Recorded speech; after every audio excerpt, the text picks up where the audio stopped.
Cool and lovely here. We have a little hint of a breeze, and you know, it's not about numbers. It's about who wants and needs to be here.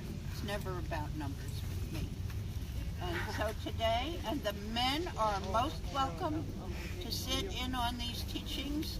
About 15 years ago, I made a decision, a conscious decision, that how can the men support things like a moon lodge and the women's ceremonies if they don't understand them and know a little bit about them. And so in that spirit, and I was really afraid that I was going to get chastised for that when I went back to Canada. And one of the true traditional elder grandmothers, her name is Josie White Duck, Louise was so occupied that I passed her tobacco and said, I need to tell you something I did, and I hope you're not going to be angry with me. And, you know, the elders have these wonderful faces that don't show any kind of expression. I kind of haven't perfected that yet, but I'm working on it a little. I just have too much enthusiasm, I guess. And so her face was just totally, and I'm like, oh boy. And I had some tobacco kind of in my left hand, and we were sitting at a picnic table. And she said to me, 10 years ago, I probably would have lopped off your head. But now, today, she said, I approve of what you did. Go forward with it. And I approve of what you did, and I'm not one bit angry. I'm really pleased that you took the initiative to do that. And I slowly let the tobacco of Thanksgiving fall to the ground. So this is why the men are welcome, even though this is largely about the women's teachings. I couldn't in a day give you everything. I can only pique your interest and see if at some point we could actually build thank you town of Mawa, a moon lodge structure for us. And different nations will do it different ways. So because I'm telling you one way doesn't mean, like I have a Mohawk sister, Donna Kahane, I'm sure a lot of you know her. She does her moon lodge in the Mohawk traditional way, which is slightly different than the Anishinaabe way I've been taught. And I'm sure my Lakota sisters, I had some lovely quality time with Cheryl Angel last week. So there's no right or wrong way. It's simply the teachers you've had and the traditions. And if you're doing it at all, it's wonderful. And my dear sister friend Janet here is going to do the first part of the teachings. As you know, Janet, she's such a constant presence in this camp and has been from the beginning. I'm delighted to have her share teachings about why cedar is such an important herb with the women, and some of the things that we do in a medicine way with the cedar. So, and I know I'm sort of preaching to the choir here, because I know you know that everything starts with the herb of tobacco that the ancestors recognized when we put a prayer down on the ground, or when we put a prayer into the sacred fire, into our sacred pipes. And the second one, of course, being sage, which we know drives away negativity. The cedar does the same thing as the sage. It will drive away negativity.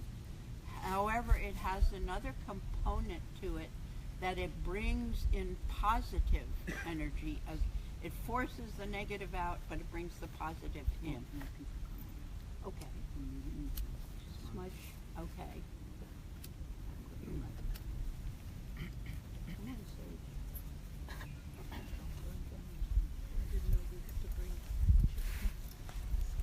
Clara and I have already done this very early this morning. Maybe before more people come, we should make this a little bit bigger. Yeah. That way we won't be interrupted.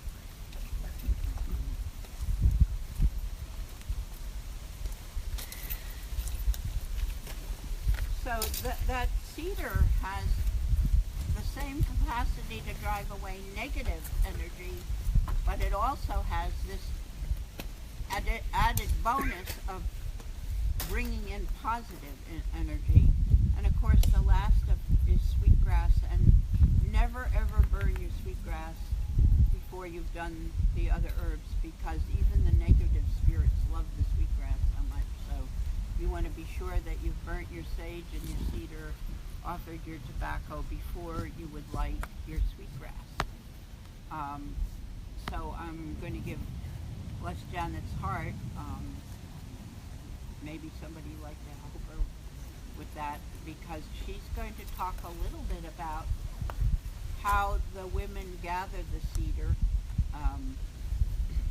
and the care of when you gather the cedar. And then we're going to go into some teachings about the Moon Lodge, and I'm going to be very direct about some of this. I'm not intending to offend anybody here, but we're all grown-ups here. So I'm going to speak very plainly. Grandmothers speak very plainly. We don't pull punches. And there's some things that need to be said that I hope no one will find offensive. They're not meant in an offensive way. But about the way women on their moon time have been treated by the dominant society. And that needs to be rectified. And so we're going to talk a little bit about that. And we're going to actually talk about what sort of things happen in the Moon Lodge. Am I going to teach you any of the sacred songs or anything today? No, I'm not going to do that. I'm going to whet your appetite. And I'm talking to some other sisters about where we could possibly put up a moon lodge, and if that happens, then that moon lodge would be available to all of you. And even if you weren't on your moon time, I think it would be good just to come in the moon lodge and experience it.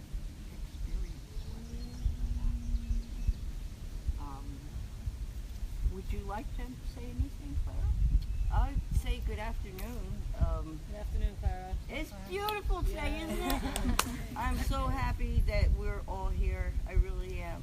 Like, I call her Mom, said if it was only one or two people here, that would be the one or two people that needed to hear what needed to be said.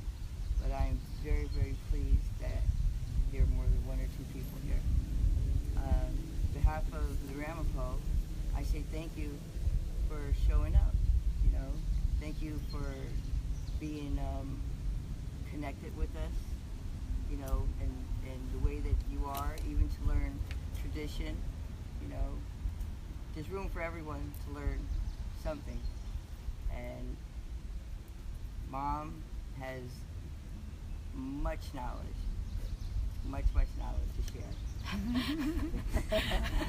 And I'm excited, as I hope you are. I mean, just to hear, to be available, you know, to listen. So, thank you. Thank you for always welcoming me here to the Ramapough territory. I'm very mindful of whose territory I'm on, and I'm very grateful that I'm received so lovingly and warmly here, and that I'm getting to know people better. If I'm not here for some events, it's strictly a matter of transportation. Clara was kind enough to come and get me, spend the night, and you know, that's my only drawback, and it's the only thing I go, Creator, I keep trying to ask this broom to fly and it just won't do.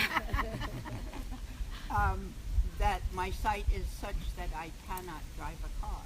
And so it's always been Janet or somebody, some loving friend who's gotten me down here when I really would like to be here a whole lot more often. But as I'm making friends, you know, who knows? It could easily happen. And the time that I am here, I'm extremely happy to be here. So,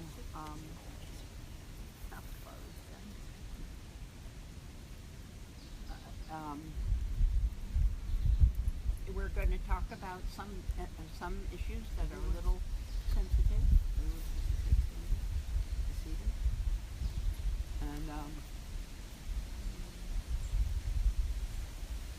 I would love it when she is ready for my sister Janet,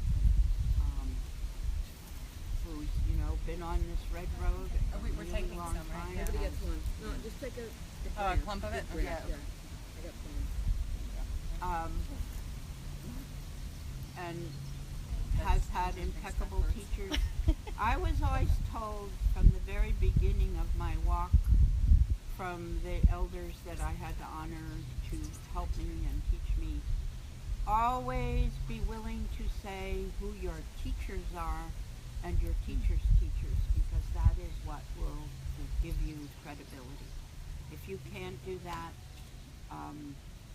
or you make up something, the spirits will get you. You don't want to do that, because I assure you, these ancestors are watching every single thing that we're doing here. Make witch. So, in starting this, Janet, you let me know when you're ready. I just want to make one statement for you to ponder and think about for a little while. Women are the only ones who shed blood without violence. We, the women, are the only ones who shed blood without violence. Powerful statement. Powerful statement. So we're going to talk a little bit about that. But I really would like Janet to do the cedar first. Welcome everyone. Thrilled to be back at Split Rock and have a sunny day. Rain, but we need the rain too. Thank you, grandmothers, for allowing me to speak. I was with Chief Perry and Owl and Two Clouds and Tatiana during this early part of the week, and Grandmother Nancy and Cheryl Angel, and we got coached in how to introduce ourselves in their native way. And so I'd say my name, which is Janet Weber. All of my ancestors come from Central Europe, Austria-Hungary. But I was born in Lenape territory, specifically Ramapough Lenape territory. And I reside in the Mohican Tuck watershed, the Hudson River watershed. We were encouraged to learn about the watershed that we live in, because we can't survive without it. And that's the place that needs our attention and our prayers. So that's how I will introduce myself from now on. Now, about the cedar. I was shown some things about cedar that's really just kind of practical tips. We go out and we collect it in the morning because it's cooler and the trees will likely have more moisture in the leaves and therefore more oils, okay, which is good, but also there's a downside to that. So when you collect cedar, of course, you bring your tobacco. You should wear a skirt and put your prayer out, your intention that you're going to be gathering the cedar for ceremony and healing, and talk to the trees. Introduce yourself to the trees. Of course, you have to identify a cedar tree, which there's many different kinds. The classic cedar has kind of a reddish brown bark that's kind of hairy, and the trees can be thin or thick, depending on the landscape. I thought it would be good to actually give you a piece of cedar, and the way that this got dried, unfortunately, is not optimal. When you collect cedar, you should dry it out of the sun. That's really, really important, because it'll turn rust brown and it just doesn't look very nice. It's not aesthetics. You can take a whole bunch of them like this, and just tie it together and hang it up so somewhere in your house, like in a corner of a doorway or up in your attic. You want it to dry. Now, I left this in my car because my car it dries and gets warm in there. Now, as I said, there's many different kinds of cedar. If you look at the branch that they're holding, you see that the leaves they're flat, and it's like fish scales. And depending on what species of cedar it is, I happen to get two kinds here. So you can see this one is a little brighter green than this one. And this one is white cedar, which has a little narrower leaf, but it's still got those scales. And this, I believe, is red cedar, which is a little wider. And a lot of people in the suburbs, they have these bushes, ornamental bushes called arbor vitae. I think I'm saying it right. And that is actually a cedar tree. And they're all over the place. They use them in landscaping by restaurants, the water company, and the electric company. They plant them for screens to shade, or block off the view for the transmission boxes or whatnot. A lot of people plant them along their property for privacy. So you can find cedar pretty much anywhere. My neighbor has several huge trees that I liberate a few branches now and then. Yeah, I told him about it. I need some cedar for a ceremony. Do you mind? And he's like, well, how much are you going to take? I said, not much. But, it's good to bring clippers because there's a lot of little, sharp little things. You might want to wear gloves. You don't have to. But clippers are really important. It just speeds the job. You can try to break the branches. When we were collecting balsam in Canada for a ceremony, we left, we just took a couple of branches off of each bush, and what they told us to do was to, when you break the branch, to leave this little kind of half little tab, like a little piece of bark, the way you break it, because when the deer walk by, they'll feel that instead of getting poked with the stem. So depending on where you're cutting, you can cut, more from the inside with clippers. And it depends how much time you have, where you're cutting, where you're collecting, if you're going to use clippers or the branch. So you might want to try that on the bottom part of your branch. You bend it like halfway and then pull down, and you'll get a little piece of bark like a curlicue. And that'll be, if you're collecting it like out in the wild for the deer, so they don't get poked. Okay, so once you've located your trees, you put your tobacco down, you've done your prayers and setting your intention of why you want to collect, then you get your collection. You have some kind of bag. It could be a paper bag, could be a little plastic bag, and go home and hang it up to dry away from the sun. Not in too hot of a place, because that'll also discolor it. Now, when Grandma Nancy does cedar in Canada, what they do is they lay all the cedar out on a newspaper, which is kind of labor intensive, and you got to make sure that it doesn't blow away and nobody's going to bother it. So I like to do it so that the wind doesn't take my cedar collection off of my deck. I hang it up. Depends, again, if you're working in community, which is a great way to do it. That would be traditional to go collect with your sister friends. Then you can collect quite a bit in one visit. So the cedar needs to dry really, really well. Do not store it in a plastic bag because it will mildew and mold.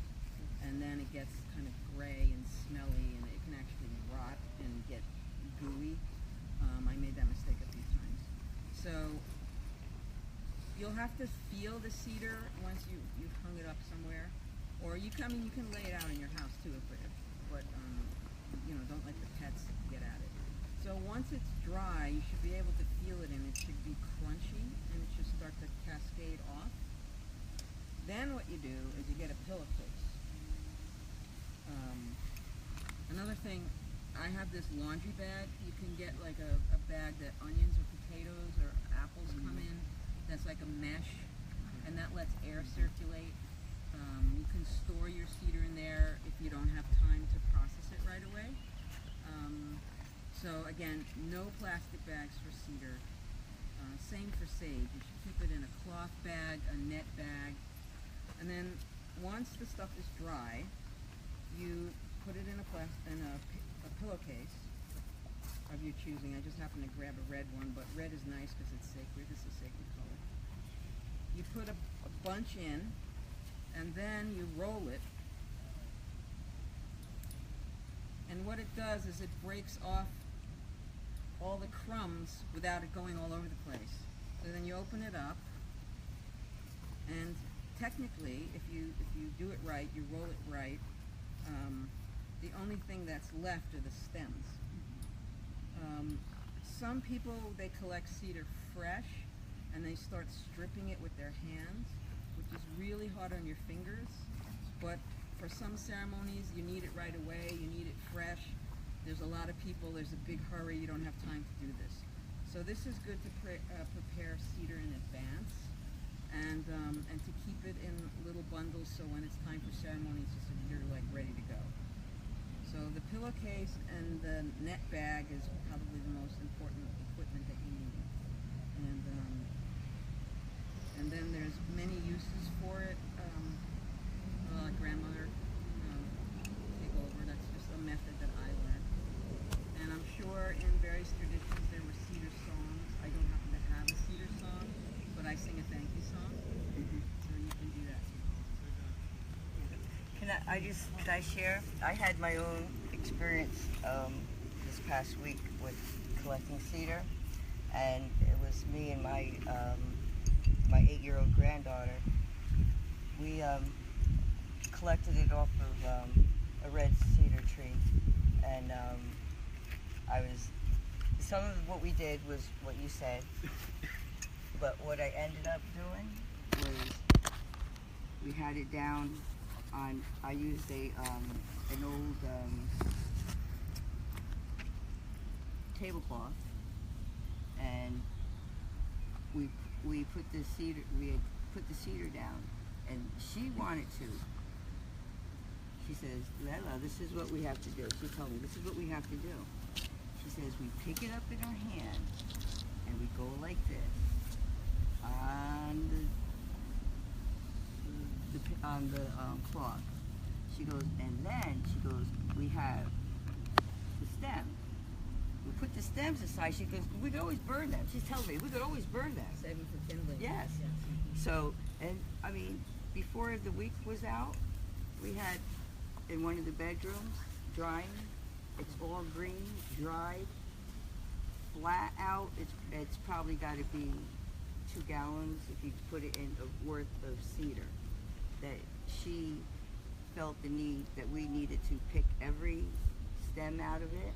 And while she had me on my knees picking the stems out, she goes, now I think I need the drum. She went and got the drum and started going in, walking around me, and started drumming, just this one beat, started humming, and that's how we did our cedar. I mean, it was, I didn't know that there was a certain way to do it. Everybody's got their way. Yeah, I mean, I did it, and it was both ways. It's in your DNA. When you are exposed to these things, you maybe never saw it before. The medicine people have told me that's in your DNA. You're remembering, and she instinctively somehow knew that. I know that my sister, when we had a lot of cedar, just to teach the young ones patience, that process of stripping the cedar from the stems takes patience. And the first time I did it, I did it all day long. But you know, there's something also very therapeutic about it too.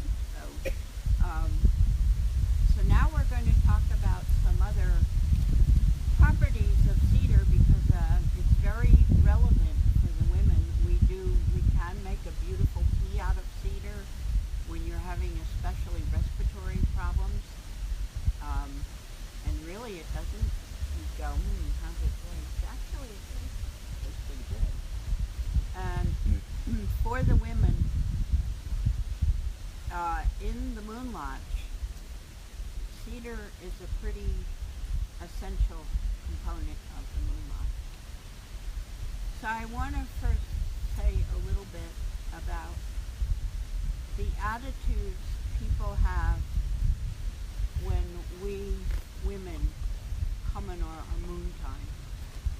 And you've all heard these nasty remarks. Oh, stay away from her.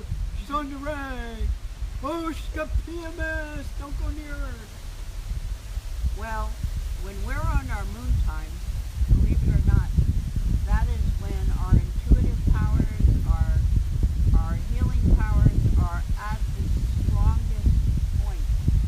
And that is why many, many medicine people, when doing ceremony, especially in the plains tribe, they don't want the women close to that ceremony because they feel the women could set it out of balance. Now, we deliberately do that. No, we never but they just feel that the women are so powerful when they're on their moon time that I know Sundances where the women have to be a mile down the road.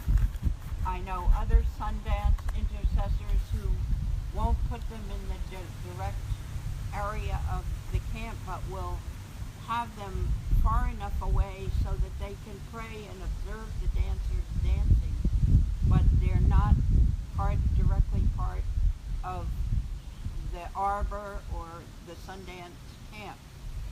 So each tradition is a little different about that. When we go to Medewin Lodge, we go in the eastern door, which is here, and the women sit in the north, and the men sit in the south, and then we have our central sacred fire in the middle.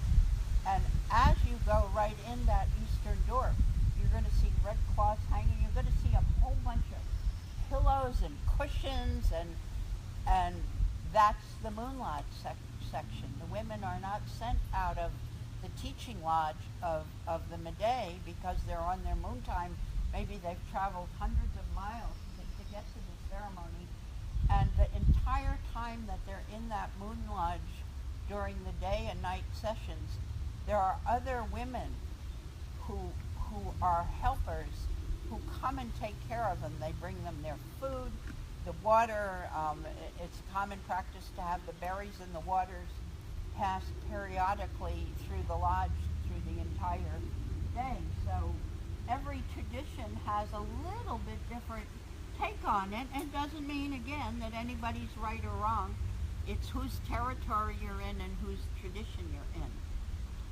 So years ago, when women were living in villages, a whole lot of ladies would come on their moon time at the same time.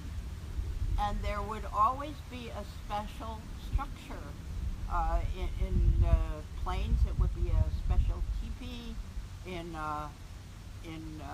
others, it would be a special, maybe little small longhouse or a little wigwam.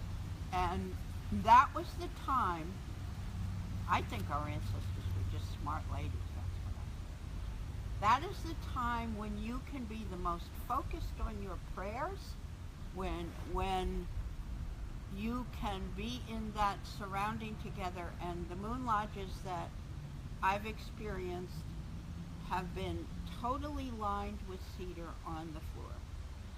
And there's usually a cedar box type altar where bowls of berries, the 4 herbs are always there, and berries and all kinds of treats, and the women are served their food. They're grandmothers and elder women who will bring down the food for the women, and there are songs that are sung that are in the Moon Lodge. I am not going to share those songs with you at this time. The Moon Lodge fire. We're so used to sacred fires that are, built up like the teepee. The Moon Lodge fire, which is kept going all the time, is very flat pieces of wood, honoring the four directions, and usually they're very flat, not big logs, but flat pieces of wood. And the fire is one of the women, probably usually one of the older women, who's already past her moon time, is keeper for that. Now in modern days, sometimes the women do a sweat. In the old days, the women didn't sweat. The women had their moon lodges, and the men had their sweat lodges. It was different. But because of colonization and all of this is totally different. And the men you never see the men, they'll never look into the Moon Lodge camp, but the men, there's always a presence of the men out there who are protecting the women in the Moon Lodge camp. They're not seen, they're not heard, they don't come into the camp at any point, but there are always men out there protecting those women. So those women aren't left exposed and on their own. Those are the warriors, right? So in this modern day, when everything that's so natural to nature gets subverted and, turned around, all our young men make these ugly remarks. And the young men who've made that, my answer always to them is, because you have to do things in a loving way, is, wow, would you say that to your mom or your auntie? Because every one of them has been on moon time, or your mom, for all you know, she's probably still on her moon time. Would you speak to her in that way? And usually you go. Be respectful, because this is what Creator gave the women to purify themselves. Remember, we need you because there wouldn't be any life without you men. But we're the ones who carry that infant in our body for the 9 months until we give birth. And so that every month, every 28 days when that cycle occurs, we're being kept purified so that when we're the life givers, that we're in good. And there are certain foods that we eat in the Moon Lodge, and I'm going to explain a little bit about that to you. That when they bring down the food, and there's always certain ones that are available in the Moon Lodge. Berries are extremely important. Strawberries, blackberries, blueberries, raspberries, any kind of berries that you can get, because berries help purify our blood. And the young girls, who are know that their moon time is coming soon. I know this is a big practice with Mi'kmaq young girls. They will abstain from berries for a year as a sacrifice, because they know when their moon time comes, they're going to be given those berries to help purify their blood all the time. So there's always berries on that altar, and people are bringing berries and fruit, and of course, your regular meal, your moose or your buffalo or whatever is the one in your locality that has a lot to do with locality. Up way up north, salmon can be in the Moon Lodge there for the women, because it's full of protein and what have you. So, and the structure itself can take various forms. As I say, the ones that I've been honored to be in way up north in Canada have been structures built similar to how you build a sweat lodge, or a Meday Lodge saplings with a covering, and the whole floor lined with the cedar, which smells absolutely incredible. And there'll be a couple of, grandmothers kind of will take turns coming down to the Moon Lodge for the women, and the women will bring, the older women will bring the food and what have you down, and much of this is about prayer and meditation. Some women bring their crafts to do when they're in the Moon Lodge, and I have to say something. Maybe it's just the way I look at them, but some of the most exquisite crafts I've ever seen have been those women who were sitting in the Moon Lodge and doing their quill work or their embroidery or what have you. And you know, you could say, well, it's because they're not distracted by having to make dinner for the family and what have you. And that's true. There isn't that distraction. There's just that beautiful Moon Lodge fire that's kept going for the duration. And, you know, they're cared for in that Moon Lodge structure. There's usually grandmothers who will come down and give specific lessons about a specific animal or a specific way you should conduct yourself in certain situations, like a code of ethics that's being taught to the young women who are sitting there in that Moon Lodge. And here's something I really want to talk about, because it's very, very special, is yes, your body's being purified by nature, but here is this important component about cedar. In the traditional Algonquin Moon Lodges that I've had the honor to be associated with, the women do cedar baths. The women do cedar baths. And, you know, I don't know what they did in the old days, you know, but I'm sure they probably had a way to heat the water, and then the women probably were brushed off with the cedar, or, you know, maybe water was poured over them. Right now, you know, Native people adopt to everything. So when I went to the first one with Louise, and there was a great big cattle tub, right? And I said, "Hey, Louise, what's the cattle tub for?" She says, for the cedar baths. And what happens is you take this beautiful cedar, and you'll see there's all kinds of 5-gallon pails filled with cedar and water, and they'll heat it and then pour this into the cattle tub. And the women that I know, that there's been a lot of modesty. If they're not comfortable just going in their birthday suit, the women will actually hold up blankets so until they get in the cedar bath. And then there's usually a medicine woman who's helping with this, because it will take toxins out of your body and out of your spirit as well. And so there's usually enough time, depending on how many women you have in the Moon Lodge at the time. Everybody at some point is going to get this amazing, wonderful cedar bath, and I can tell you from personal experience, it really, there's a different feeling. I can't really describe it for you. It's just very soothing, and it's almost like you can feel things being peeled away.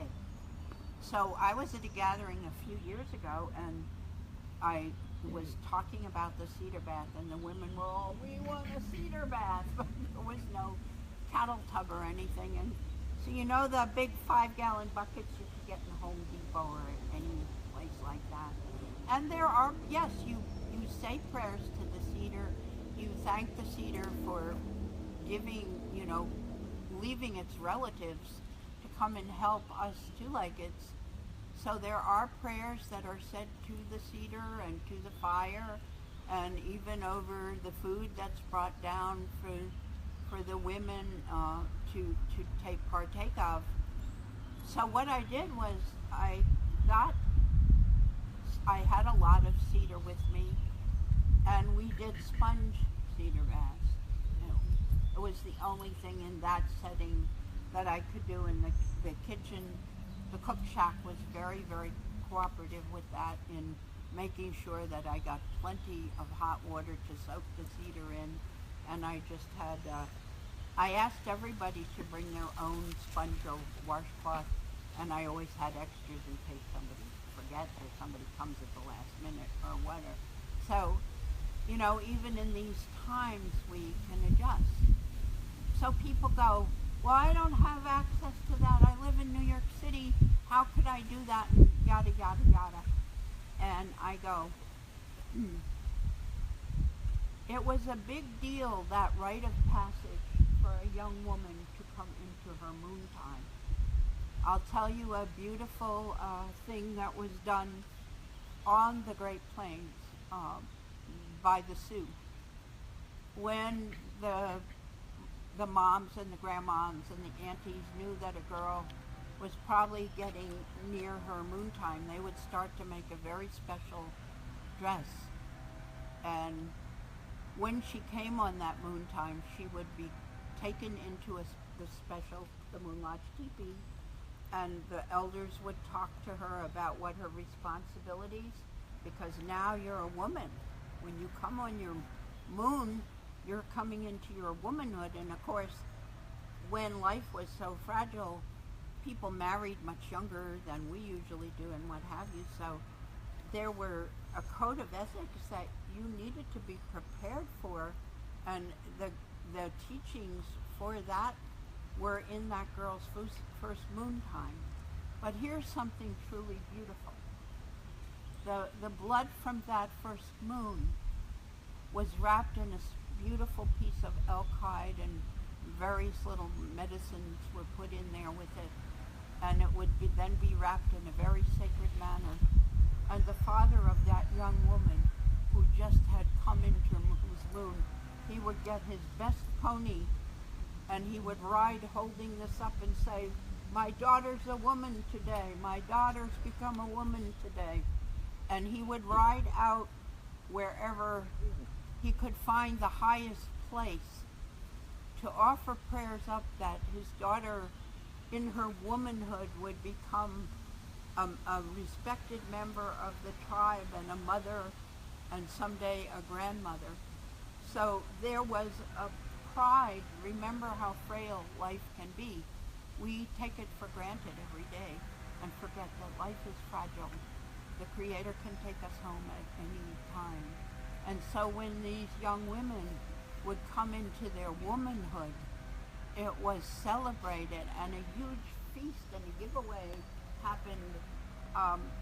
How many of our dads today feel that specialness when they know that as a couple they've raised this young girl, and she's now, even at a young age, starting into her womanhood years, and is so happy that they've brought this forth.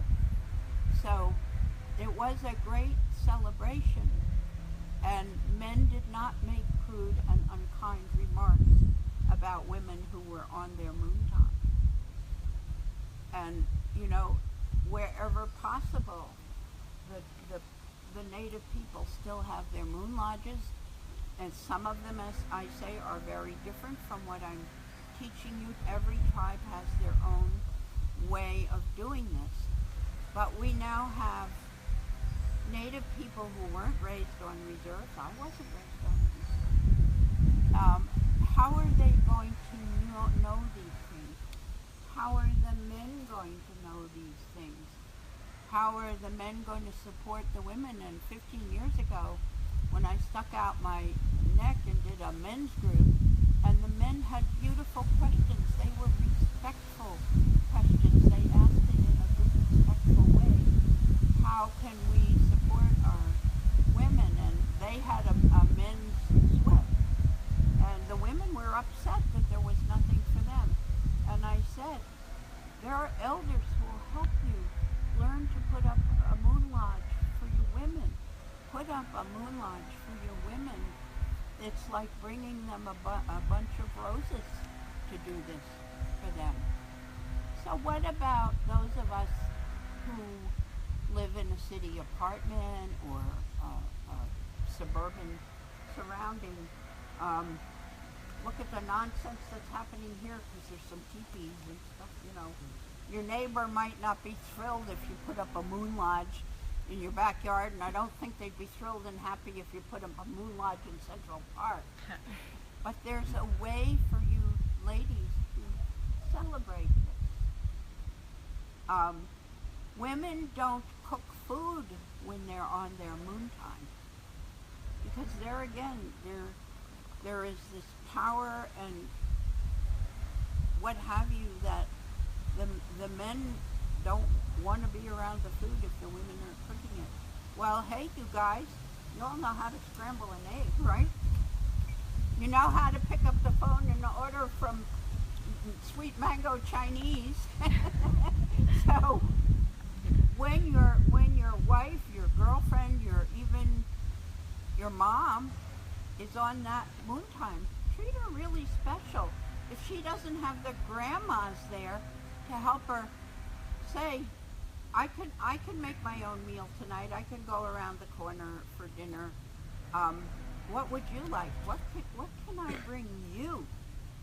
And in our own houses, we might not be able to build a big moon lodge structure, but we can certainly have our own little altar. We can certainly have the 4 herbs on the altar. We can have somebody go, or when we know we're coming on our moon time, we can load up with the berries so that we're fasting on those, feasting on those berries. And certainly we've talked about water and the sacredness of water. This is a wonderful time when the women should be, we make this drink at home with crushed strawberries and water, and drink that strawberry water. You can have that as your special treat when you're on your moon time. So, we need to start bringing back these rites of passage where something beautiful and natural is not looked at in a disparaging manner. I had the great honor to meet a grandmother from Africa, and we were sitting around at a lunch break or something. I had been asked to work with this group of women that were doing a big thing with drums, and I asked her.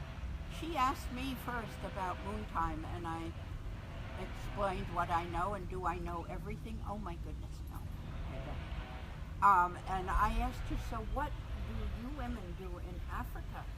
And she said, well, we have a little hut that's just for the women, and our most beautiful bowl that we can make is where we put the blood that comes from us. And when the moon lodge is over, when the last woman is done with her moon time, we take that out, the whole group of women, and prayerfully give that, our life's blood, to Mother Earth for her life's blood.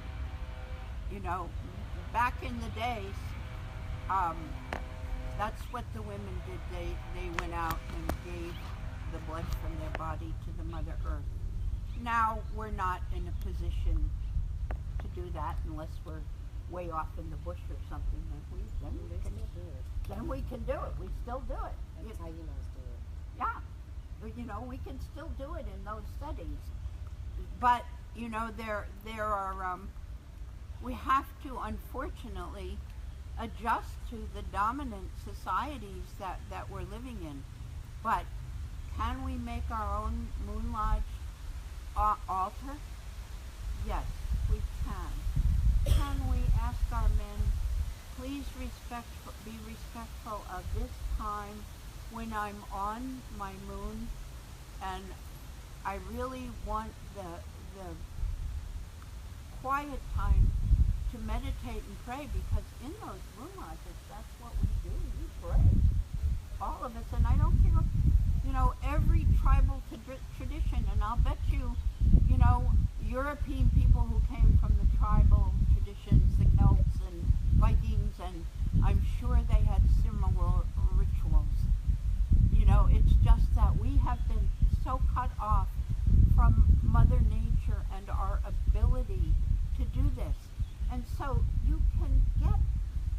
cedar and go and gather it in that good and holy way that Janet described to you. We never pick any that we don't ask permission and put tobacco down and give thanksgiving for that and then take it home and care for it in a good way. I had a mishap with some cedar because people told me the cedar was dry and I wasn't. It was like a very hectic situation, and I didn't have a cloth cedar bag with me, so unfortunately, and I felt awful. I had to go out and offer prayers of forgiveness to the cedar trees that the cedar inadvertently had gotten disrespected. So please respect these sacred plants when we're using them, the sage, the cedar, the tobacco, the sweetgrass. The sweetgrass we regard as the hair of Mother Earth. The hair of Mother Earth, and it likes to grow in very moist places near water, particularly near water. So what you can do, don't say, well, I live in the city, I can't do that. You can get some cedar. You can have, even in a studio apartment, there's one little corner somewhere where you could build your little moon lodge altar and put things that are sacred to you, special to you.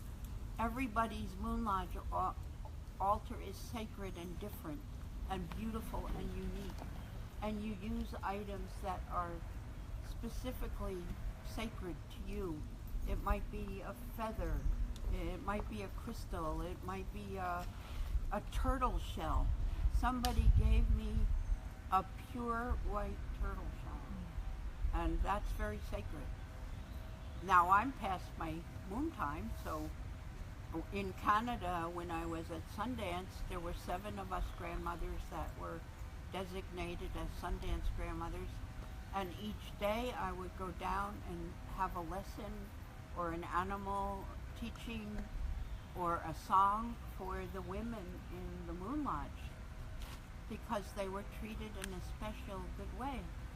So why couldn't you gather cedar, and most of us have a bathtub, and go ahead and put yourself in that cedar bath? I'm telling you, it's awesome. You'll love it if you do it. And in that surrounding where I had no access to a cattle tub or anything, we had the 5-gallon buckets and we just sponged each other. There were no men around. It was a women's circle. It was part of the Moon Lodge at this particular place. And I gave all the women as much of their body as I could possibly do. And, you know, if our bodies are beautiful, they're a gift from Creator. They're a gift from Creator, but we wear certain things to help the women.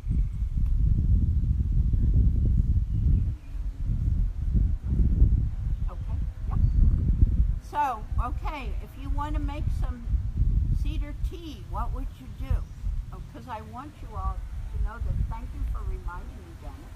Janet is my wonderful, best sister helper that you could ever have. So, I'm feeling a little like I'm getting a cold and what have you.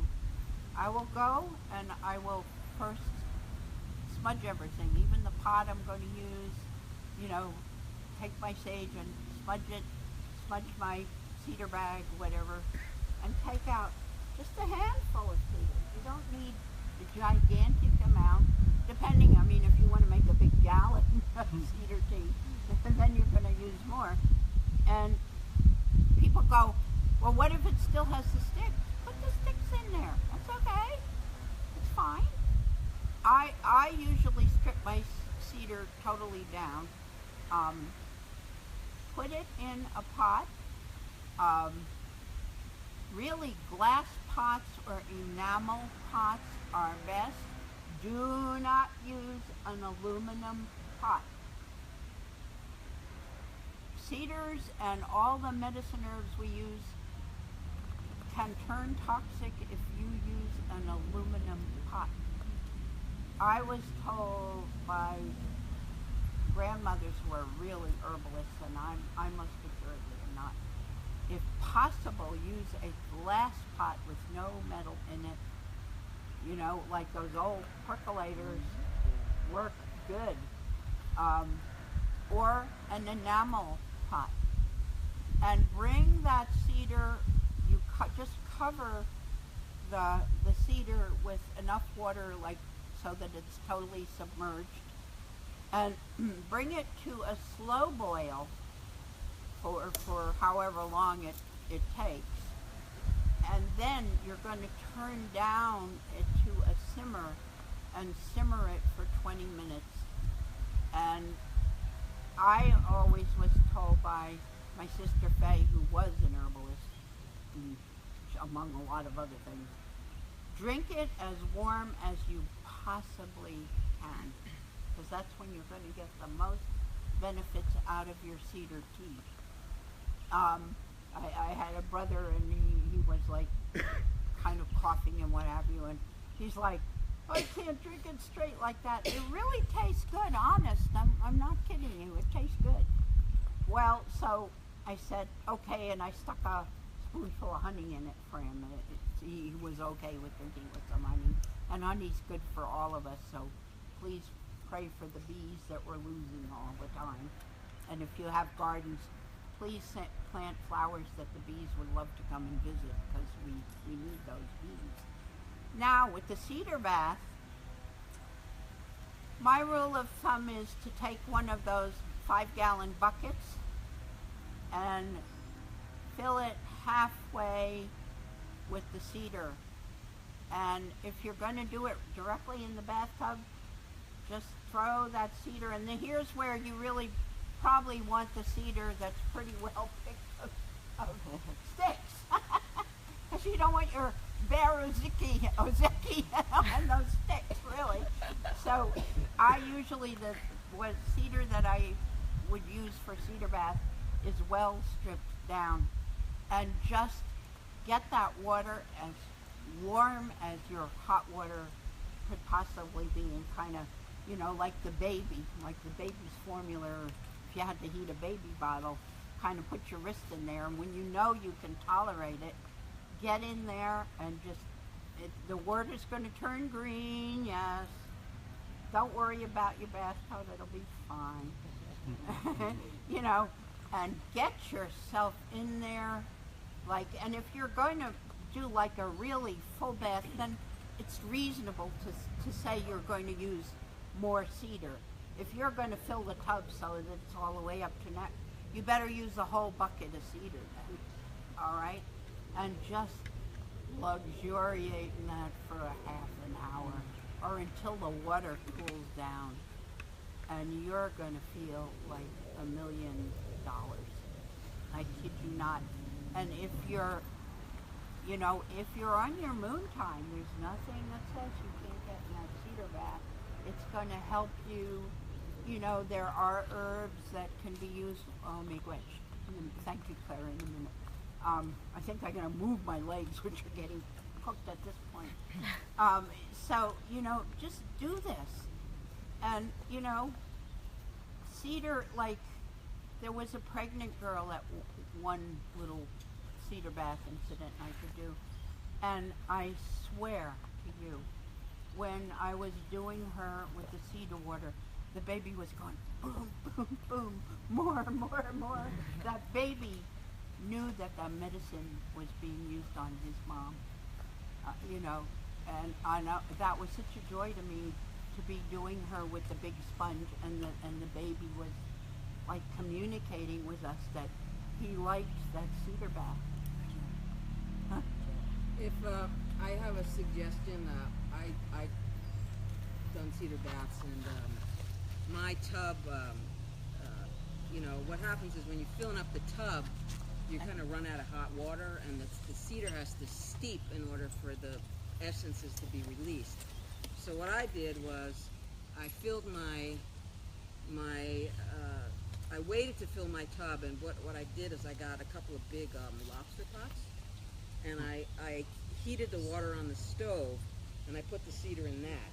And then I filled my tub with hot water, and I just ran from the kitchen, and I dumped this very strong cedar tea, a large quantity, into the tub, and this way everything stays warm and you're kind of ready to go. And plus, you don't get the twigs in the tub that way. Which, anything to shorten the cleaning process, because there's always, there's so much work and preparation and maintenance when you do traditional things, and you don't want to get the stuff in your drain either. So it's a way to make a large quantity of the cedar water with your pasta or lobster pot, and that you can boil it too. So when you add that warmer water to your tub water, it stays a little warmer longer. Yes, So it's that's just true. And I have done it that way too. The only thing is you have to be like really careful if you're moving large pots of water. When I was younger, I could do that. Right now, my tub is upstairs. I would hesitate to do that, taking that big stock pot of mine up the stairs and what have you. But usually, and there's nothing wrong if you have another friend. Say, we don't live, unfortunately, in a tribal setting anymore, which is probably why we're having a lot of difficulties. But what about if 2 or 3 of your friends are on the moon time? You can, you don't have that stationary structure, but you can certainly go to somebody's house and have your own moon lodge type ceremony. And in the traditional settings I've been in, the cedar baths are usually done at night. And if there's Grandmother Moon up there, wow, all the better with the cattle tub. But you know what? If the moon's out there and you're on your moon and you want to do the cedar bath, and don't think that the only time you can do the cedar bath is when you're on your moon. If you feel that, you're full of toxins or you have something going on, that even a toxic relationship or something, there's nothing that would say you couldn't use the cedar bath. And I know that this question's going to arise. What about men in the cedar bath? My Ojibwe brother, Eddie Three Bears, is about as traditional Ojibwe as you'll ever meet. And he has had times when he's asked his 2 sisters, Faye and I, hey guys, you want to make me up a cedar bath? And we've made him a cedar bath, and he's gone in because he had something going on with him that was so. Now there's probably other traditionals who'll say, we don't do it that way. I'm talking about two Ojibwe people who are extremely traditional. My sister Faye has crossed now. You helping me out here, Faye? I could use a little help. And yeah, why can't the men avail themselves of the cedar too? My sister Faye and her husband and Louise and Solomon and Jacob did a lot of work with the Wacholi and the Hocholi people, and they had an herb called twee. And I don't know what twee is. I know you're not supposed to bring it in this country anymore, but that wasn't used for anything other than mixing it with the cedar for a therapeutic bath, if you want to call it that, for a ceremonial bath. And the twee, whatever the twee did with the cedar, it turned blood red. So you'd be looking at this tub and going, first time my sister said, get in there. I'm like, okay. She goes, don't worry, you're not going to turn the color of the twee. But it was cedar and this other amazing herb from Mexico. And oh, it was like amazing. When I would go in the twee bath, I would come out and like, you could say, oh, there's a bomb exploding outside the front door, and I'd go, My brother was just the opposite. He'd go in the twee, he'd be, I gotta go see somebody, I gotta visit around and what have you. So it's very individualized reaction to these sacred ceremonial herbs and things when we use them. And when we get in that water, the spirits, those herbs know what needs to come out of us, either physically, emotionally, mentally, whatever. You know, the plants are living beings. I wish people would stop thinking that these trees out here and all these clover and everything isn't a plantain. I discovered in Canada where the mosquitoes are the size of B-52s, that if you get stung, if you rub yourself with the plantain, it'll take the sting out for you. So all of these, you know, Grandfather William once said it, he said, our great creator, he put every medicine we'd ever need right out here in the ground. And we're walking on it and killing it, and people are using pesticides and what have you, and killing our pharmacy. We've got to stop killing our pharmacy. Can we get away from those things? I am so deeply grateful to Corinna Gore for inviting us to the Center for Earth Ethics and the whole seminar and teachings, and they were teachings on what the climate change is doing. Not that I wasn't aware. I've been, you know, one of those tree huggers since the 60s. So, and her father, who was so full of hope, he's showing this slideshow presentation, and you're going, oh my God, how bad is it going to get? He was so full of hope and the solutions that we still can do. It's not too late, sisters, brothers. We can still do this, but we have to do it together. And we have to stop fighting with each other over inconsequential things and unify and be allies, be brothers, sisters from the four directions, because that's what every single prophecy that I've been able to study tells us to do. And yes, let's give these rites of passage back to our young women, back to our young men. Let's put them out on the land. Let them go barefoot. And yeah, I know the ticks and the Lyme and all of that. I've had Lyme, so what? I'm 80, I'm still here. I'm not gonna worry. I always say a prayer to them. Please, little tick people, would you please, I'm going to go do ceremony today on Mother Earth. Would you please just not bother me? Because I really can't afford to get sick. And please stop making my dog sick with it. And what, you know, talk to them.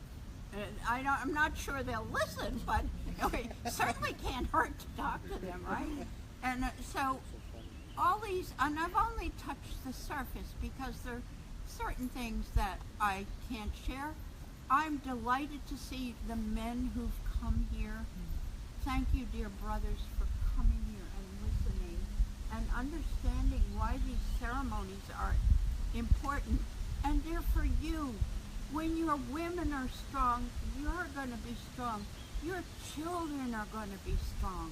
This is why we think 7 generations ahead. We just don't think about today. We think about tomorrow. And what are we leaving? That's why these people have been here in this camp. Because they're not just here to be here.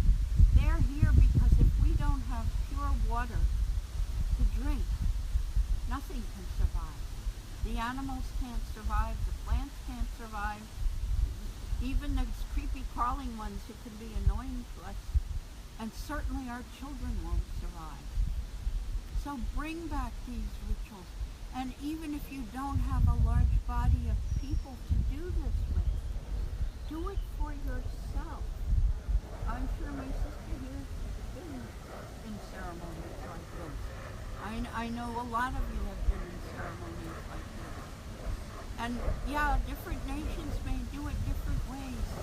We don't need to fight over, oh, your nation does it that way and my nation does it that way.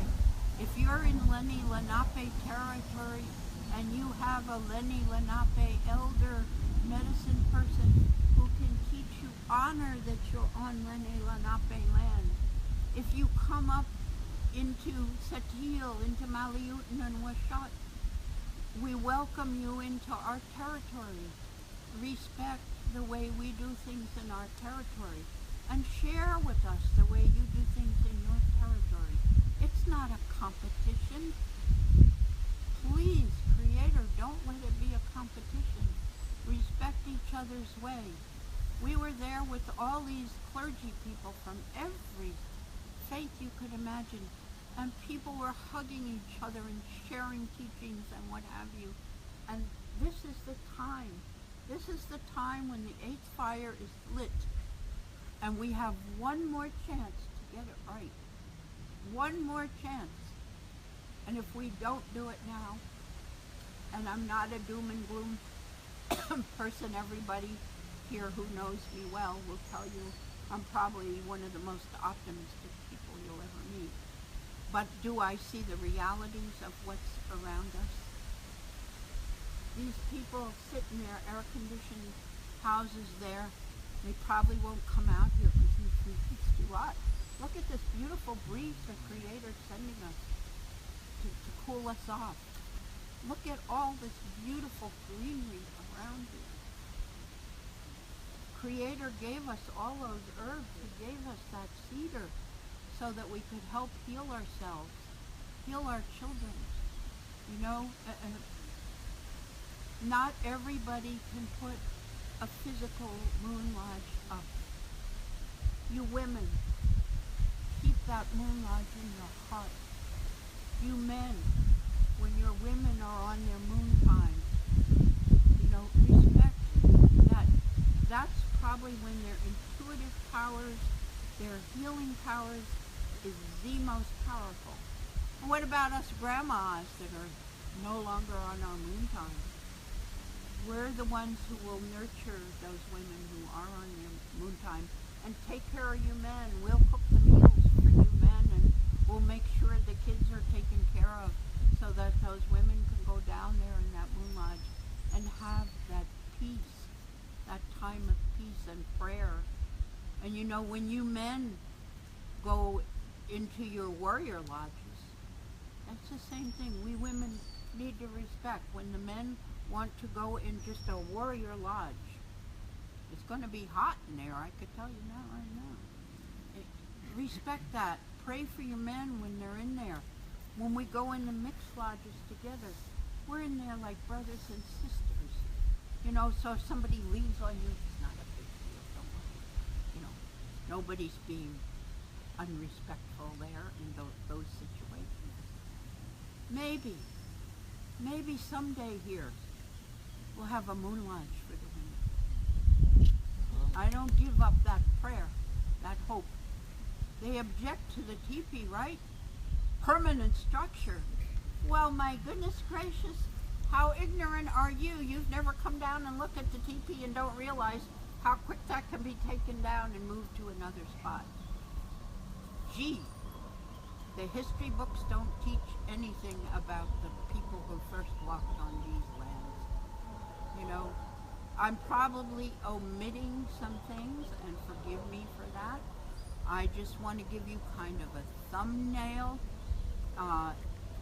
view of that and what I'm going to do in our traditional way. I'm going to start with the person on my left, and if anybody wants to say something, or Janet certainly, who has amazing ceremonial experience, and I don't know about my Taino sister here, but you know.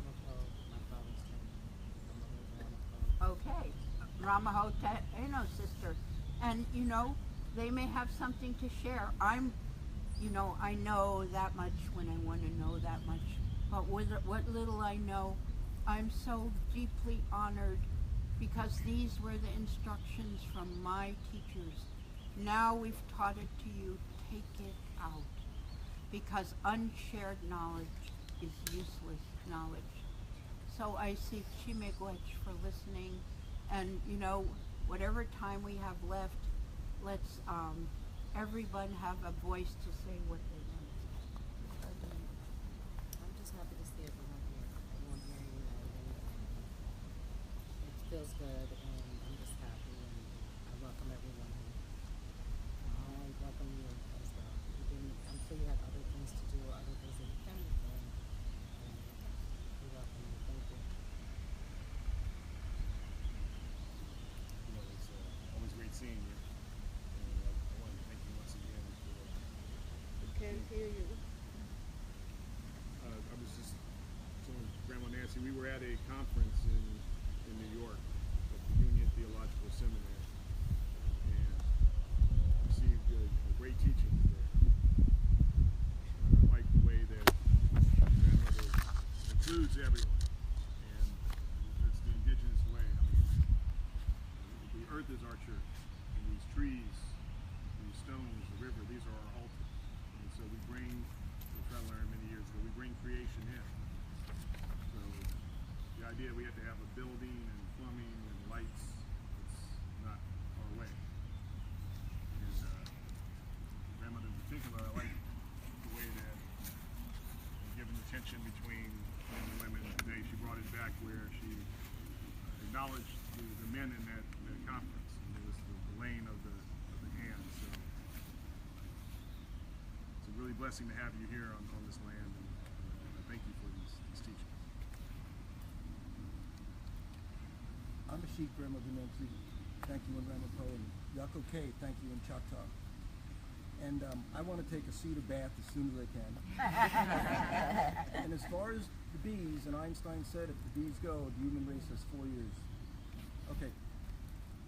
All suburban Americans want to have a perfect green lawn.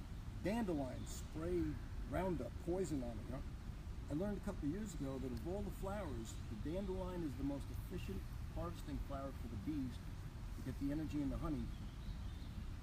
So whenever I have dandelions on my lawn now, whenever they turn to the white fluffy things that are going to float around, I always grab them and I walk around my lawn like Johnny Appleseed. I'm on a yellow lawn. A yellow lawn with a billion bees. Thank you. That's okay. On a sheep.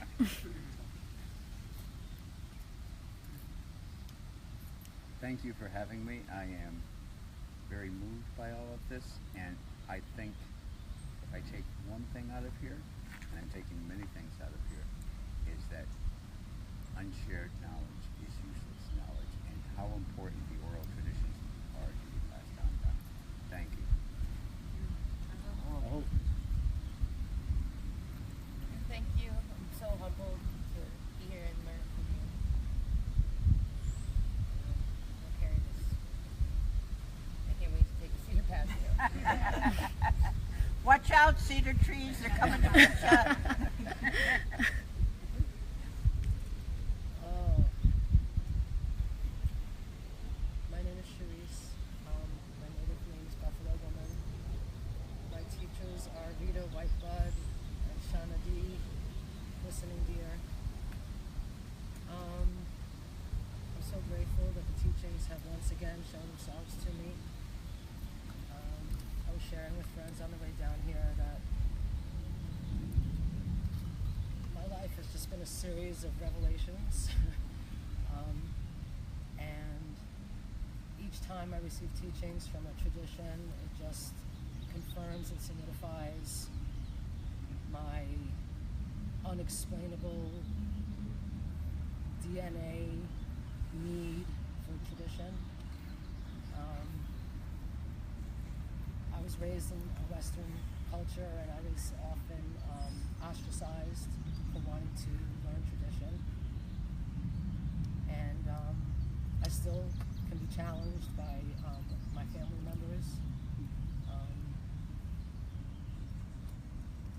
Our brother made a comment about its indigenous way to include everybody, but that has not been my experience. In my experience, to practice my indigenous ways has been very challenging and very controversial. And so what I have gotten from you, Grandmother Nancy, in particular, is the reconfirmation that we are one people.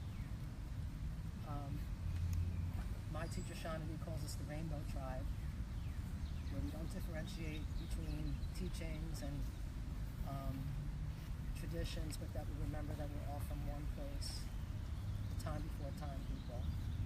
And this is just, like I said, a confirmation for me that even when we have to do the work alone, and even when we can feel very much separated from the mainstream culture, that the work that we're doing is really the only real reason that we're alive. And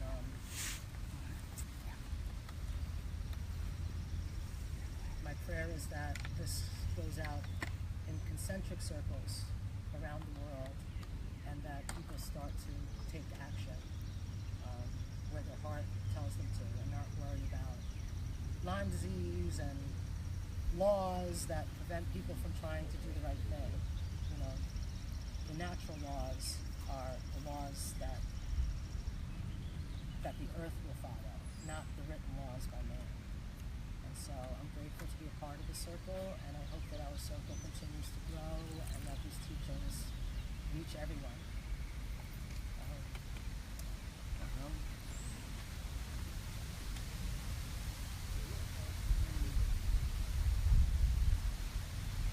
Thank you for that wonderful segue for what I wanted to say. You know,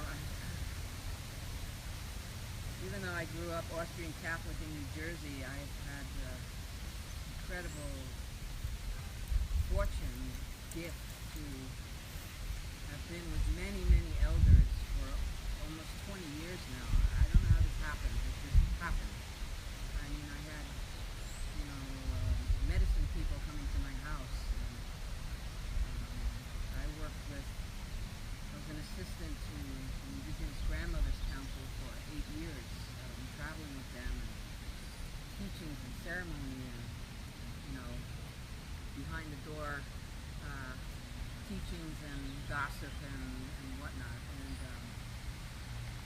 it really has transformed my thinking from what I call the blue-eyed tribe. At one of the first gatherings of these grandmothers, there were like 400 women in the audience like me, Western white women, who had spent God knows how many years in therapy and support groups and going to workshops and all that stuff. And I sat there and I thought, oh my God, psychically we felt the whole that we did not have elders, we did not have teaching, because I met a Lakota woman some years after that, and she's like, no disrespect to you, but what is it with you white people? You're always sucking up to us Indians. And I said, our medicine women were killed. Our midwives were killed. Our herbalists were killed. The witch hunts of Europe, thousands of our ancestors were killed. And we have been living with this psychic hole. And the patriarchy, which, you know, perpetuates the violence against women. I mean, I've been in many circles like this, moon teachings. How many of you women were honored by anyone in your family when you came on your first moon? There is the wound of the Western civilization. It's a tragedy, okay? This violence goes on today, but the most essential function of life on this planet is disowned by our culture.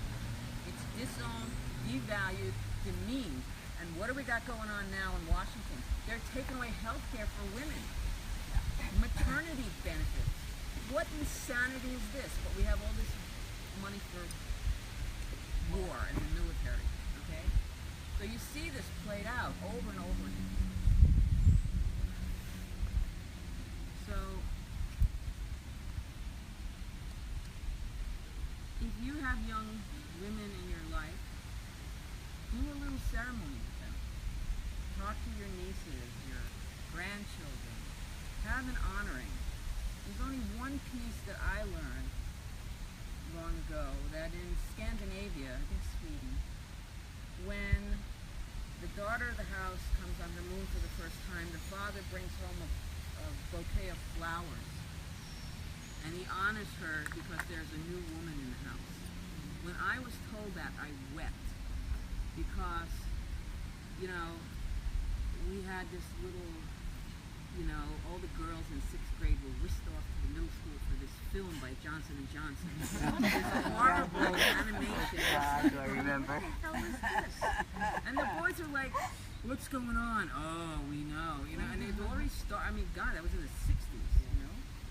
So, I mean, it was, our mothers had no tools because they weren't taught and their mothers weren't taught. It was just like this secret, this shame, this body shaming, the most fundamental process on earth to keep the human race going.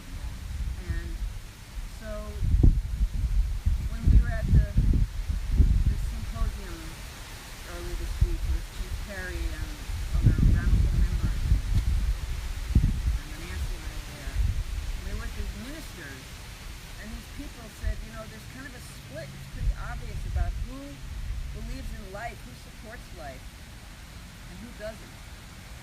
So all these policies that we see, and the education, and the, you know, our society customs, always look to see what supports life. Go that way, and share those with everybody you know. Because that's how we're going to make it, and that's how we're going to stay on. Unity, consciousness, and everything that supports life. Thank you. Oh.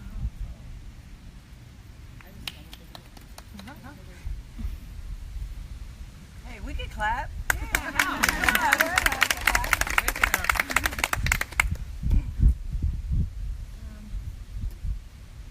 Again, right to the segue. Thank you. For me, this was very first Moon Lodge teaching. And it's also, as I sat here and listened to you, a flood of memory came through because being brought up in India, what you were saying, how women did not cook the food, they did not touch the food, they were not allowed to go to the altars or the temples, not because of the shaming, but because of honoring, because of the understanding, and all of that got taken away. So I did not have the honor to learn from my grandmother those teachings because of colonialism, all that was taken away. But they did kind of whisper a little bit here and there, but just listening to you, all of those memories did come back. And just want to thank you because that very fundamental part of bringing life has been shamed. I myself was not even able to become a mother, but still I carry that with me.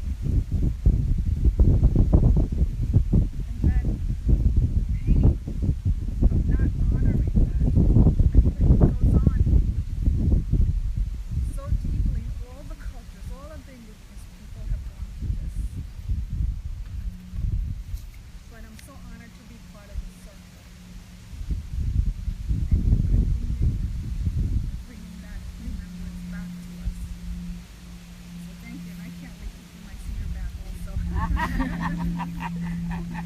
Thank you. Watch out, cedar trees, they're coming.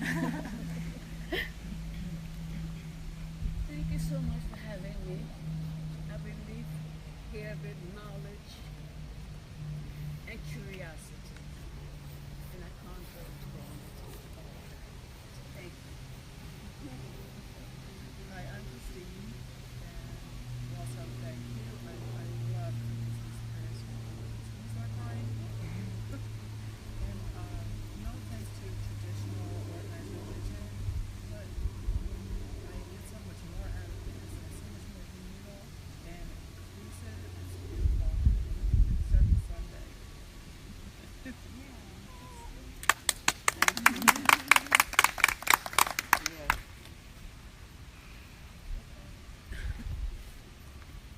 I just want to say thank you for letting us come here and learning all the teachings and water song and everything. It really made me think about more than I usually think about nature.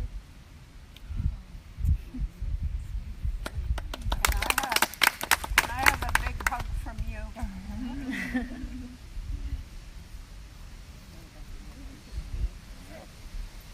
Because you guys, you're what we do this for. You're the future. You're everything.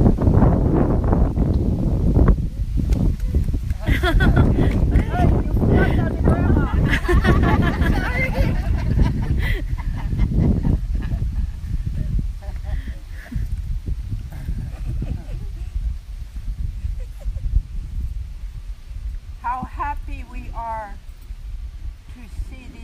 ones in the circle. Thank you. For and me, I am pleased. It's everything. I am so thankful to everyone here.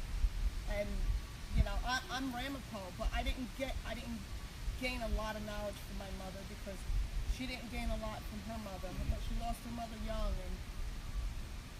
and I've lost my mother young. But I want to thank everyone here for helping me teach my daughters, and I really appreciate it.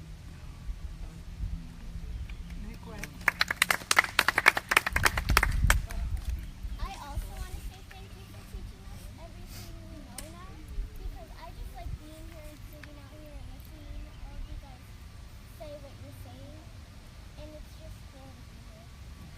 I need a hug from you too. Tears are coming.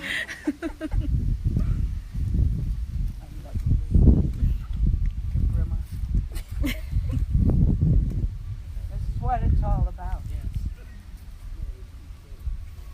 Yes. Thank you for bringing them.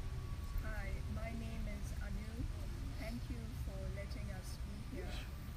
When I walked out of my car, I just got this most amazing feeling of attachment to this land and such a spiritual feeling of calmness. And the whole day I haven't had this kind of feeling that I've had for the past 2 hours. Thank you so much.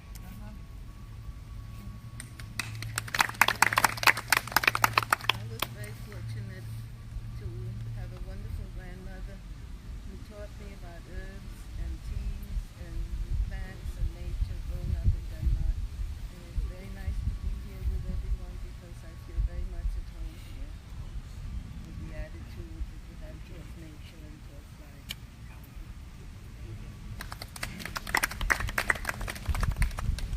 My name is Ed. I've been coming since October to all the different ceremonies, and I learned something beautiful each time. I thank you so much for allowing us all to come. Hi, my name is Becca. Thank you so much for allowing us to be here and for sharing this knowledge. It's like really comforting to hear everything that everybody's saying. I was able to stay here last night and just listen to the birds and listen to the crickets and the bugs, and I heard an owl this morning and was noticing all the little critters. There's beautiful herbs and plants that are growing here, like there's clover and there's nettle, and we cooked some food last night with nettle in it, and jewelweed growing right next to poison ivy, which is the antidote, and Japanese knotweed, which helps with Lyme. Like there's so much here, and it's really beautiful. Yep. And like these kinds of plants and things aren't things that I was ever taught, but I'm learning from my peers and I'm learning from you all. And it's really cool.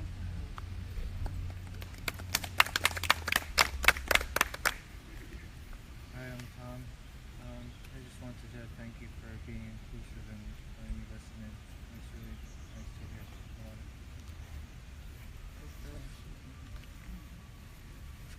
Hi, my name is Deirdre.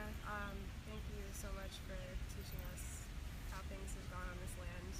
My family fled here from Ireland, and the more I learn about my Celtic ancestry, there's just so many similarities, and it's been really amazing to learn that, and I'm just happy to be able to learn from you all. I'm really grateful for your time and energy. Thank you.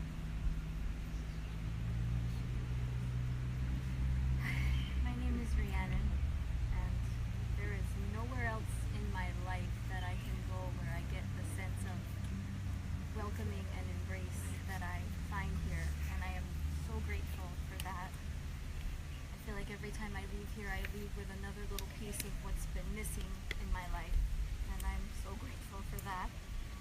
And I'm just so honored to be here and so thankful to have access to your wisdom and to these teachings while I am this age and while my daughter is so young. So thank you. I'm Cheryl. One thing that really resonated was it's in our DNA.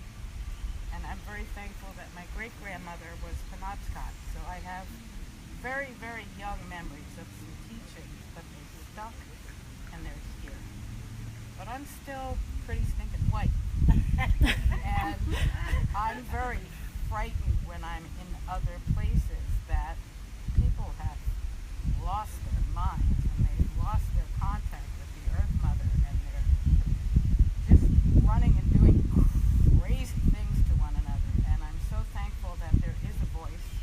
I'm so thankful that that voice can grow and that we can go out and share this knowledge and peace and love. Hopefully those who are of like mind are going to overcome the insanity, and we will continue on as people. I'm Sherry, and really happy to be here. I honor the ancestors who are here with us right now, and the grandmothers, the teachings and chief, who honor the chief. I can't even. I don't even know. Love Cedar. I love Cedar. I have a Cedar story, but it might be a little bit out there. I'm not sure. It's good to tell your story.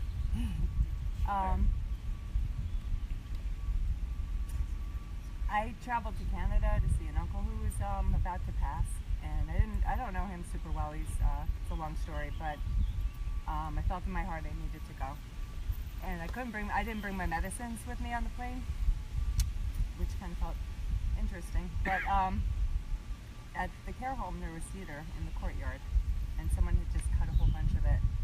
I was like, whoa, it's right there. So I put some in his room, and I handed some to him as well, and left. The next day I go in and picks it up and he goes, some man handed me the cedar last night. Man? I'm like, I'm not a man. You know, I was getting all insulted and this, that, and the other thing. And I was like, then all of a sudden I had this, oh, it's not about me. So it's something between him and the medicine. And I don't know, but there's a mystery. And cedar will reach you where you're at. And it's beautiful. And it's been healing for me as well. And I really love hearing more about it today. May I say something that may help you in that respect? Forgive me for interrupting. No. When our loved ones are getting ready to cross, it is not uncommon for the ancestors to come and comfort them. And I think what he may have seen was, even if it wasn't his ancestor, one of them coming to comfort him and interact with that cedar. In the Lakota belief, they believe that it's the Shunkawakan Oyate, the horse nation, that comes to take us up the Starway. And there's a whole long teaching on that. I won't go into it. So a few months ago, I was doing a teaching about horse medicine and what have you, and I explained that to the group as they were there, that the horse medicine will come. And this lady started to cry, and she came at the end and hugged me and said, my sister and I didn't understand when our mother was dying, taking her last breaths. She said, oh, look at all these beautiful horses. Look at all these beautiful horses.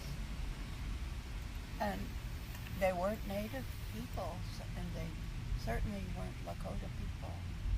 But the young children are closest to the spirit world.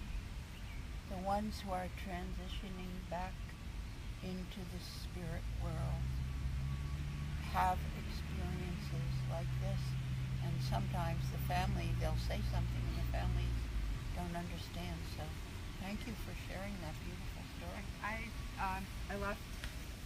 last saw him on Sunday, and he passed on Tuesday. And I know his ancestors. and I just, so, anyway, hi. Hi, my name is Sarah.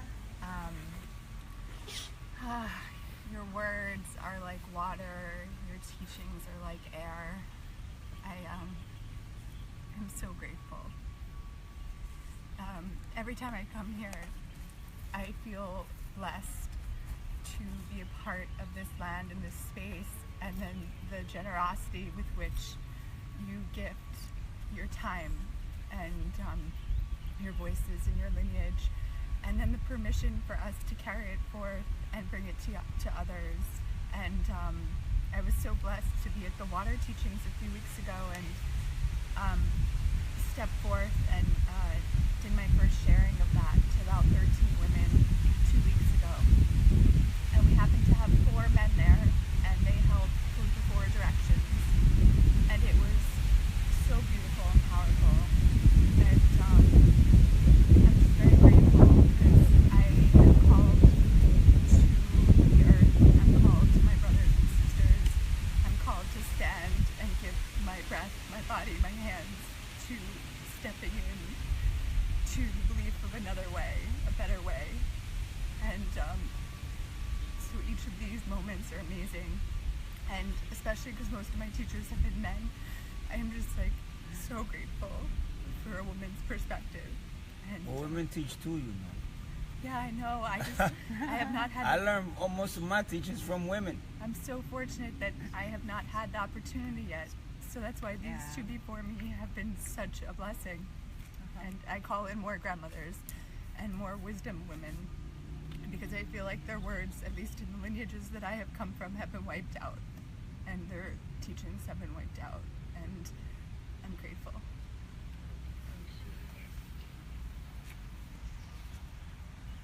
Hi, I'm Sue. I missed the teachings. And when I drove up here, the energy was just amazing. This land is holy. I'm so grateful to the people, the caretakers of this land, their generosity and their strength, especially in these difficult times.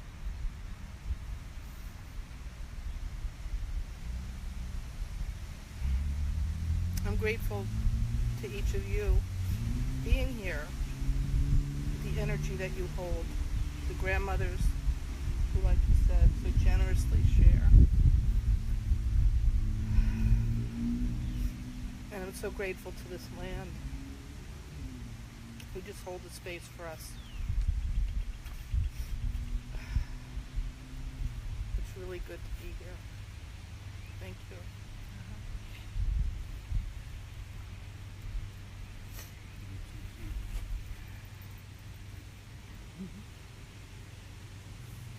Do you want to? Woman time. Yeah, why not?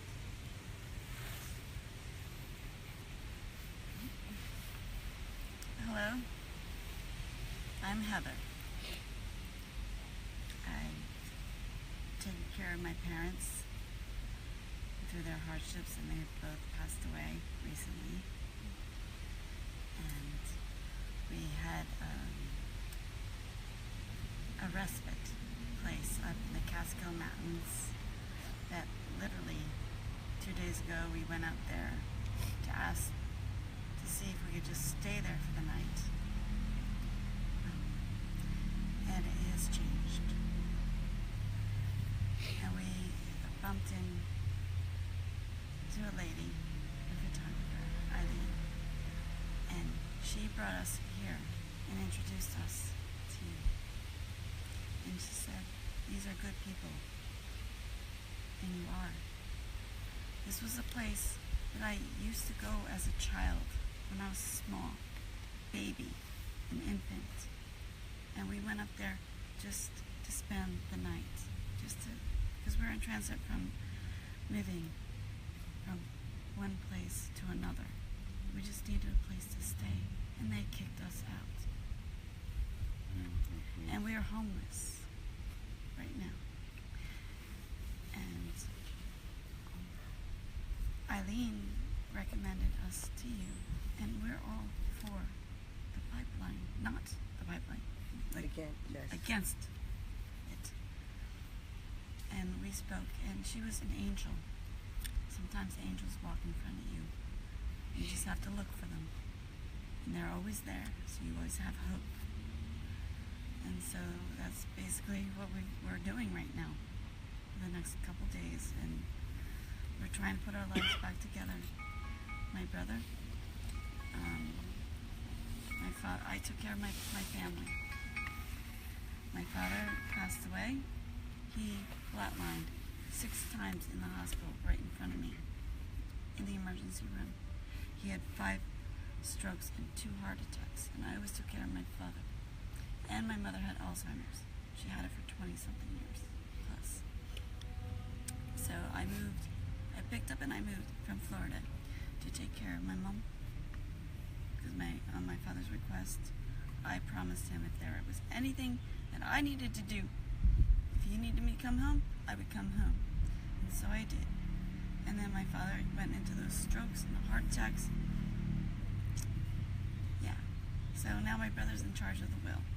The whole estate thing. I don't want to get into details. It's not necessary. But nonetheless. We've been through a lot. And seriously, we're tying up like loose ends here. And I wish I knew you earlier than this. Because my mother was all into early American Indian heritage. I am a DAR, the Daughters of the American Revolutionary War. We date back a long time in this country, back to the Mayflower actually, on my mother's line. And she was always about conservation, taking care of people, being the nurse. She was the nurse. She was OBGYN.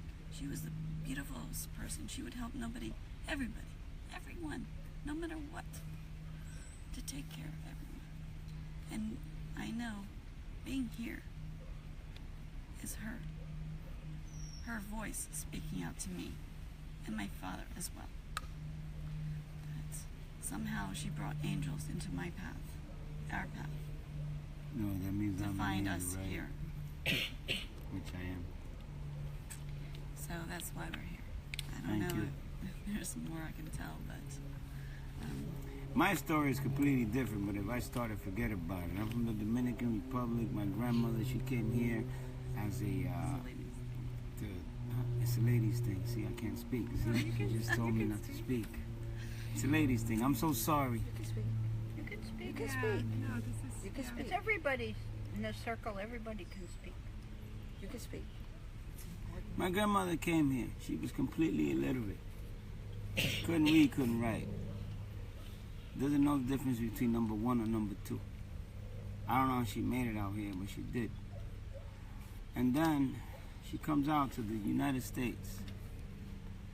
And she managed to bring, then after that, my mother, who was the youngest. Now, my mother wasn't ready to work or anything like that.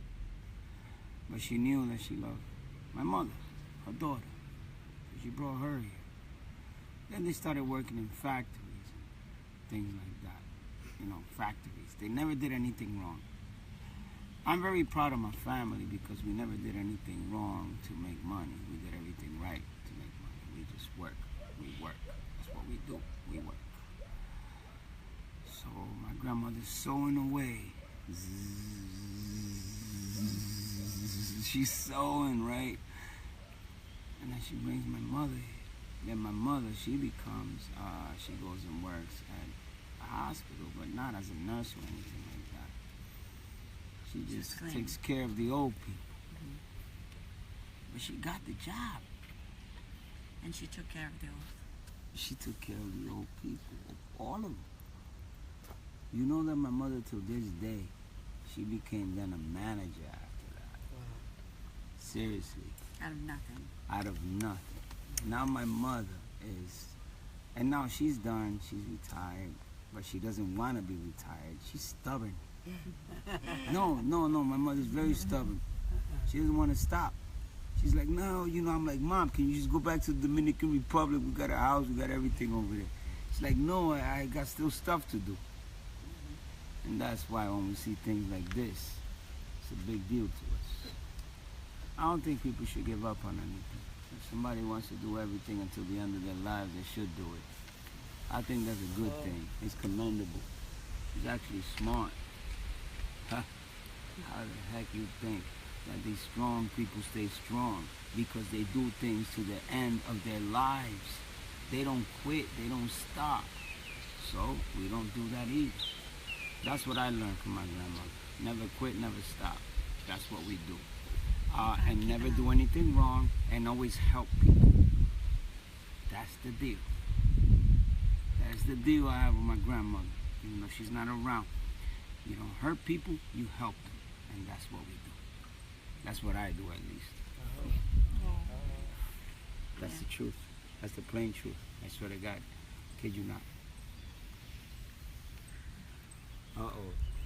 Are you a videographer? Yes. You taking it in college? Hi, I'm Kat. Thank you. But I just wanted to say thank you to the grandmothers and to the Ramapough just for opening up their space. And I work a lot behind the scenes, but these are my favorite, the teachings from the grandmothers. A year ago, I sought out Chief Perry to help me with my spiritual journey. And no offense, but we would hit this wall about, certain teachings that I couldn't get. And Little Son is also, a teacher to me too. But I'm glad for new friends on the land, especially, every day you meet new people. And she gifted me with Cedar, and the water sticks, and I'm learning from different people, so thank you. I feel like I talk to you. I want to say thank you again for coming today. Chief Perry, if you wouldn't mind, would you come out here for a second, please?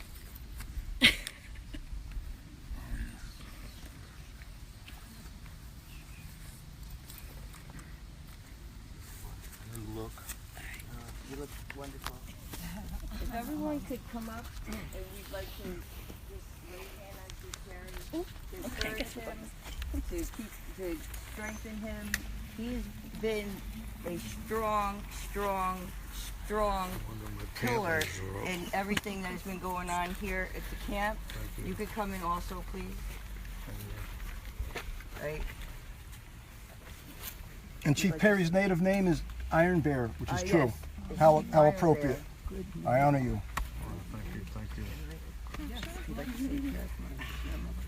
This is a Cherokee thing, by the way. Specifically named for you.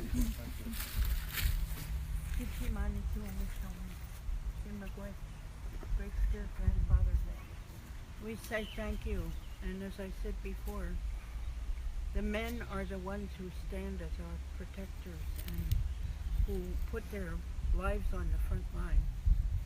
And Chief Perry's doing that every day, enduring horrific burdens for his Ramapough people and for all of us. Don't you forget it. When somebody's this brave, it goes bigger than his nation. It's an example of what our men should be. And that when he responds in not a violent or aggressive way, that's the true Indian heart, where we're not about violence and aggression. We are about respect and prayer. So Creator, please continue to encourage the chief and hold him in good respect from all of us, because he and his fellow Ramapough welcome us into their territory to share with each other, to care about each other, and to care about this beautiful sacred piece of land and all the land that was stolen from the Ramapough people, that the names and even in everything in this area still bear those names. Even the name of the town is an Indian name. So, ancestors, we trust you. We may have to fight the dominant society, but now there are allies coming from all 4 directions, because all the prophecies say when this happens, the world will be changed, and it'll be changed by one person at a time, and by one person with the courage to step forward and say, no, enough is enough. So have pity on us all, Creator, and know that we stand here in a good way for a good purpose. Oh. On a sheet.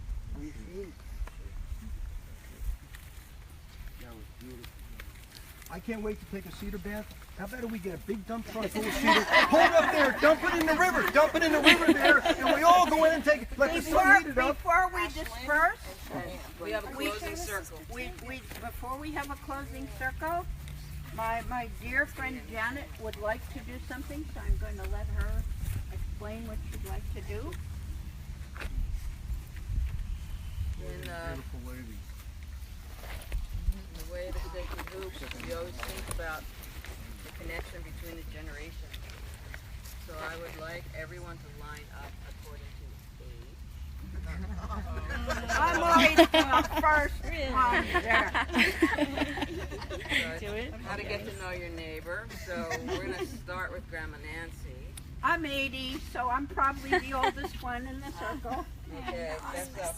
It's okay, that's I know, good. we're going to do it this That's way. good. Next youngest, and then all the way around. And we'll be Okay, who? ending with the All girl. right, get in here, Chief. 59. This is the other way. I'm 40. I get to know. I'm gonna finish this up.